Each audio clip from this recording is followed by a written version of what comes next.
Shalom saudara terkasih dalam Tuhan Yesus Kristus, senang kembali berjumpa dengan saudaraku sekalian dimanapun saat ini berada di seluruh Indonesia, di luar Indonesia.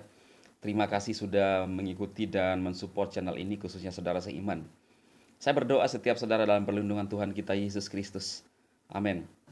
Nah saudara, seperti yang saudara lihat di judul ya, di mana beberapa hari yang lalu saya mengupload sebuah video ya dan menanggapi pernyataan yang menjadi perbincangan antara UAS dan Daniel Mananta, saudara. Dan UAS berkata bahwa mereka juga mengimani Isa, tetapi hanya sebatas utusan dan nabi sama seperti Adam. Dan ketika membahas tentang kelahirannya, saudara ya, tuduhan-tuduhan orang Yahudi terhadap Maria dengan mengatakan bahwa itu adalah anak zina. Lalu katanya di dalam Islam membersihkan tuduhan-tuduhan itu tentang stigma dari orang-orang Yahudi. Ya, coba kita dengar dulu sebentar, saudara. Kami wajib mengimani siapa yang tidak percaya kepada Nabi Isa, berarti dia tidak percaya kepada Al-Quran, tidak percaya kepada Nabi Muhammad. Jadi wajib mengimani siapa yang tidak percaya kepada Nabi Isa, tidak percaya kepada Al-Quran atau kepada nabinya, saudara ya. Itu yang disampaikan oleh UAS. Keyakinan kami kepada dia adalah mal masihu ibnu maryam illa rasul. Dia adalah seorang rasul utusan Tuhan. Sama seperti Nabi Adam, Idris, Nuh, Saleh, Ilyas yang diutus kepada Bani Israel untuk menyelamatkan manusia. Jadi kami tidak mungkin menuduh yang tidak-tidak kepada Maryam, kepada orang Yahudi menuduh, mohon maaf, tidak layak. Orang Yahudi menuduh Maryam adalah berzina. Maka lahirlah seorang anak zina. Dalam Islam dibersihkan tuduhan itu semua. Makanya dalam surat Maryam itu dijelaskan begitu detailnya. Saat dia melahirkan anaknya itu, maka datanglah pendeta-pendeta Yahudi. Apa kata mereka? Maka anak abuki mra'a sau'in. Bapakmu kan, Maryam, bapakmu kan bukan orang jahat. Wa maka anak ummuki baghiyah. Ibumu juga bukan wanita tunasusila. Ayat itu kalau dilanjutkan, bapakmu bukan orang jahat, ibumu bukan wanita tunasusila. Kok bisa? Nah, waktu melahirkan maka datanglah pendeta-pendeta Yahudi ya. Dalam Alkitab saudara itu adalah orang-orang Majus ya. Ini konteks Alkitab saya bahas. Ini kan UAS berkata bahwa konteks yang dia sampaikan itu adalah konteks ajaran Islam ya. Kamu hamil tanpa suami kok kamu punya anak. Tapi saat itu Maryam dia diam, fa'asyarat ilaih. Dia hanya menunjuk kepada bayinya. Dan terjadilah mukjizat. Anak itu berkata, Inni Abdullah, aku adalah hamba Tuhan. Atani Alkitab, Tuhan memberikan Alkitab kepadaku. Mubarakan ainama kuntu, aku diberkahi dimanapun aku berada. Jadi Islam menempatkan Nabi Isa dalam ajaran Islam. Kita bicara tentang konteks ajaran Islam. Menempatkan Nabi Isa tidak sebagai anak zina, tapi dia sebagai Rasul utusan Allah. Membersihkan dari tuduhan-tuduhan yang diserang oleh orang Yahudi kepada Nabi Isa alaihissalam. Jadi amat sangat tidak mungkin ada orang Islam melecehkan Maryam dan Isa. Iya, itulah penyampaian UAS ya di pernyataan terakhir bahwa tidak mungkin ada umat Islam yang melecehkan Maryam dan Isa, saudara ya. Tetapi ternyata kan kita lihat faktanya banyak sekali yang menghujat dan menghina Isa ya.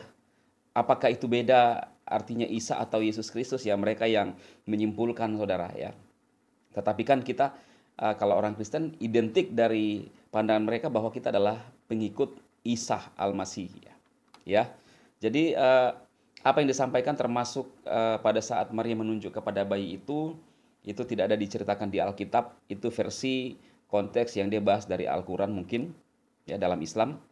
Dan justru malaikat-malaikatlah yang menyuruh orang-orang Majus dan mengarahkan mereka untuk sampai kepada tempat kelahiran Yesus Kristus. Itu dalam cerita Alkitab, konteks Alkitab. Jadi saudara, saya ingin menyampaikan kepada saudara seiman bahwa dalam konteks Alkitab bahwa Yesus itu adalah Tuhan ya.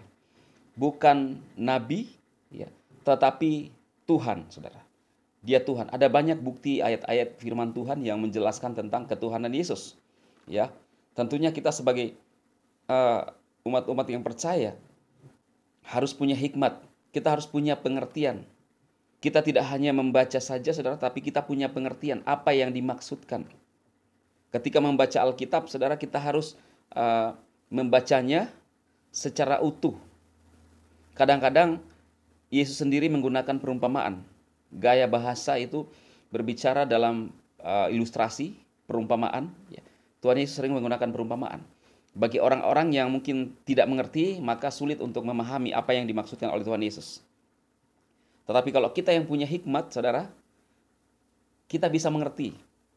Kemarin khotbah daripada Pastor Billy, dia mengatakan bahwa dia punya sopir yang punya ciri khas. Ketika mendengar batuknya saja, jadi batuknya itu khas menurut Pastor Billy, saudara.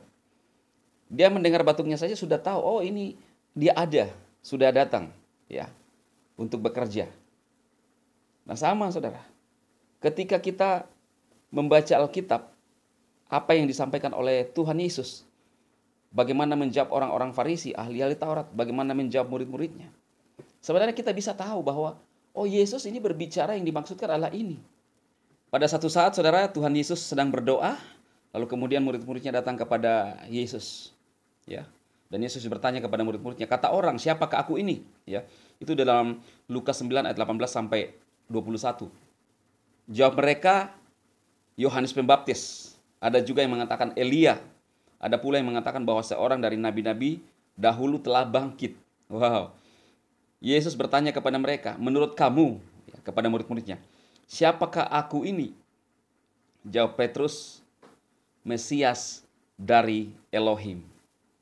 Lalu Yesus melarang mereka dengan keras supaya mereka jangan memberitahukan hal itu kepada siapapun. Ya.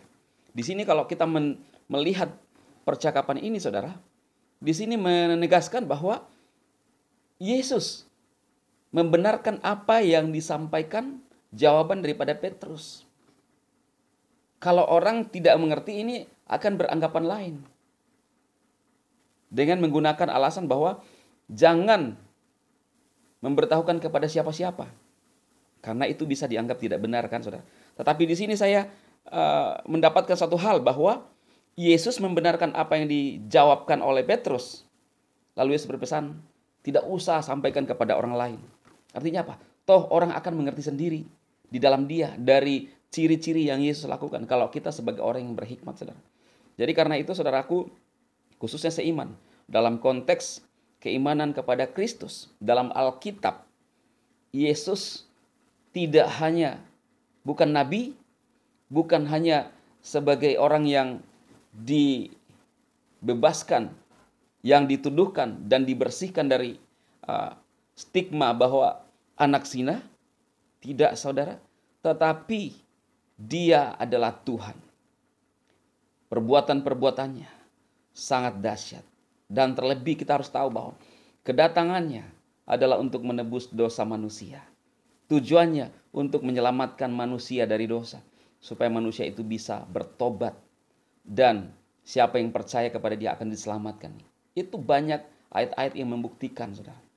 Jadi kalau ada orang yang masih mencari suatu kalimat yang dia cari tetapi tidak mengerti maknanya, itu menurut saya Alkitab berkata bahwa janganlah kamu bodoh, tetapi usahakan supaya mengerti kehendak Elohim, yang mana yang baik, yang mana yang sempurna, dan yang berkenan kepada Tuhan. Tetapi sekarang kadang-kadang saya bingung. Kita lihat saja dari sisi pandangan kita sebagai umat manusia, itu sesuatu yang salah, saudara. Tetapi ada orang yang menganggap itu satu kebaikan dan benar. Ya, jadi biarlah firman Tuhan ini menolong saudara semua. Dan saya ingin menyampaikan kepada saudara bahwa Yesus Tuhan. Jangan ragu saudara seiman untuk percaya dia sebagai Tuhan dan Juru Selamat kita. Karena dia yang akan memang menyelamatkan saudara dari penghukuman dosa. Kita berdoa, saudara.